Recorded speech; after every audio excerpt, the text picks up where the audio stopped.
안녕하십니까. 송국근의 혼술이 11월 22일 금요일에 보내드리는 속보입니다. 조국 혁신단 대표 조국 씨 드디어 제 발로 감옥으로 들어갈 가능성이 높아졌습니다. 12월 12일입니다. 대법원이 오늘 조국에 대한 최종 판결 일정을 공지를 했습니다. 12월 12일 오전 11시 45분 상고심 공판을 열어서 결론을 내립니다. 최종 확정 판결이 되는 것이죠. 자, 일단 12월 12일 11시 45분에 대법원에서 확정 판결이 내려지면은 조국은 바로 자기 발로 절차를 밟아서 교도소로 가야 되는 그런 처지가 실제로 현실화됐습니다. 12월 12일 11시 45분에 대법원에서 상고심, 조국에 대한 상고심 재판이 열립니다. 지금 혐의는 두 가지죠. 하나는 업무방해, 또 하나는 직권남용 행사인데, 이 직권남용 권리행사 방해인데, 업무방해는 바로 아들, 딸, 조민, 조원 두 사람에 대해서 허위 스펙, 이 조원 아들은 그 최강욱 로펌에 인터넷하고 거짓말을 해서 서류를 내서 연세대 대학원에 합격을 한 것. 조민은 잘 아시다시피 부산대 의전원 이 들어가는 과정에서 무려 7개의 가짜 스펙을 만들었다. 그래서 의사 면허까지 땄다가 지금 사실상 다 박탈이 돼 있죠. 그겁니다. 그리고 조원 관련해서는 정경심 씨, 배우자 정경심 씨가 공범입니다. 공범인데, 조민과 관련한 그 입시 비리에서는 조국 정경심이 공범인데, 정경심은 대법원에서까지 유죄가 확정 판결을 받았죠. 4년 판결을 받아서 복역을 하다가 나왔습니다. 그리고 공범인 조국은 1심에서 그 징역 2년, 그리고 2심에서도 징역 2년을 받았는데 법정 구속을 하지 않았습니다. 정경심이 구속이 돼 있기 때문에 그런 사안들도 가만히 됐을 텐데, 어쨌든 법정 구속이 되지 않은 채로 그 징역 2년을 선고받고도 그러니까 최종 확정 판결을 받지 않았으니까 피선거권이 박탈되지 않았으므로 이 국회에 진출을 해서 지금 뭐 조국 당을 만들었죠. 당을 만들어서 그냥 처음부터 끝까지 탄핵, 윤석열 대통령 탄핵을 외치는 그런 활동을 해왔는데, 이제 그 활동이 종지부를 찍습니다. 최종 확정 판결에서 그대로 형이 확정이 되면은 조국은 국회의원직이 날아가고 바로 그 순간에 날아갑니다. 그리고 대표직, 당 대표직도 날아가고 구속이 되면서 앞으로 10년 동안, 그러니까는 징역 2년을 살고 나서부터 10년입니다. 10년 동안 피선거권이 박탈이 돼서 뭐 대선은 물론이고 본인이 대선 꿈도 있다고 하지만 선거에도 나올 수가 없는 그런 처지가 됩니다. 오늘 대법원 3부에서 최종 판결을 하기로 결론을 내린 거죠. 그러면은 그동안 두 가지 가능성이, 그러니까는 본인이 구속되지 않기 위해서 여러 가지 시도를 했을 텐데 구속되지 않는 두 가지 가능성이 거론이 됐었죠. 하나는 전원 합의체로 돌려서 이 3부에서 한 사람만 반대를 하면은, 대법관 한 사람만 반대를 해도 전원 합의체로 돌려야 됩니다. 대법원 대법관들이 전부 다 참여를 하는, 그러면은 시간을 상당히 또 끌게 되는 것이죠. 그런데 지금 대법원 분위기상 그런 분위기가 아니었던 것 같습니다. 전원 합의체로 돌리는 시도가 없었으니 이 12월 12일 오전 11시 45분에 최종 확정 판결이 됩니다. 또 하나는 이 파기환송을 이제 노리겠죠.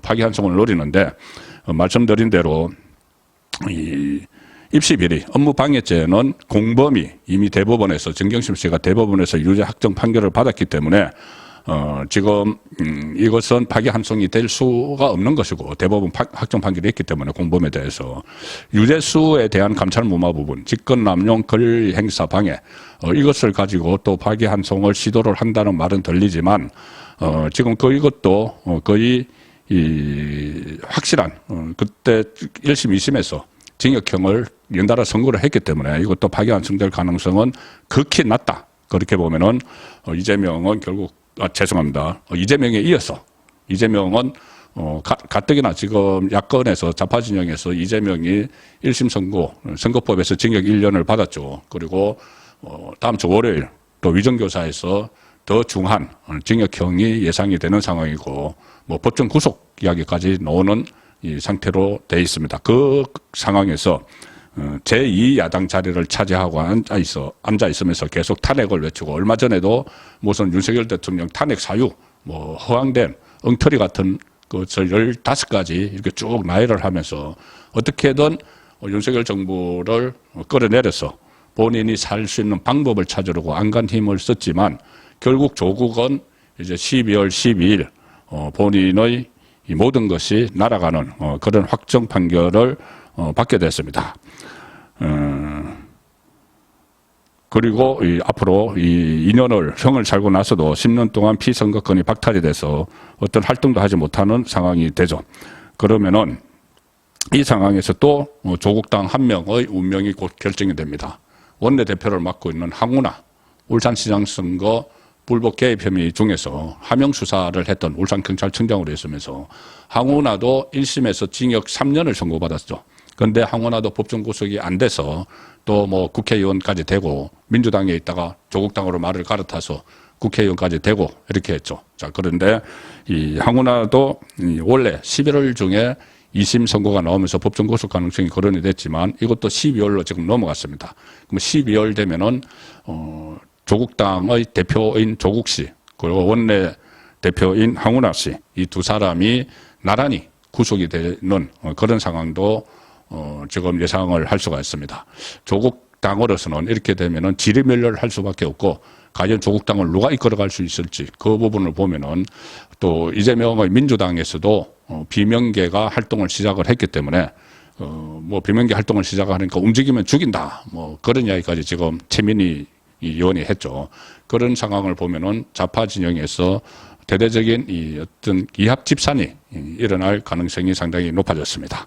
자, 12월 10일 마침내 조국에 대한 상고심 선고가 떨어집니다. 자, 유죄 그대로 확정이 돼서 제발로 감옥으로 갈 가능성, 원래 11월에 예상이 됐었습니다. 제가 계속 11월에 이재명 조국 이 대위기를 맞는다고 말씀드렸는데 좀 늦어졌습니다. 그래도 연내에 12월 10일에 조국은 제발로 감옥으로 가는 운명이 되어 가고 있습니다.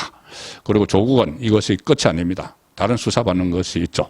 당장 두 개입니다. 하나는 문재인의 이 뇌물죄에 연루돼서 검찰에 조사를 받았죠. 묵비권을 행사했는데, 그때 이상직 이스타항공 전 회장을 중진공 이사장에 내정을 하는, 임명을 하는, 그래서 그 대가로 문다혜 씨가 태국에 가서 여러 특혜를 받는 그 과정에서 그때 민정수석이었기 때문에 인사가 검증을 해야 되는데, 실무자들이 부적격 그 의견을 내서도 그걸 묵살을 하고 이상직을 중진공 그 이사장에 그 임명을 하는데 역할을 했기 때문에 그 수사를 받아야 되고, 또 울산시장 선거 불법 개입 혐의, 그러니까는 황운하, 자기 원내대표로 있는 황운하와 거의 뭐 공범이죠. 공범 수준이죠.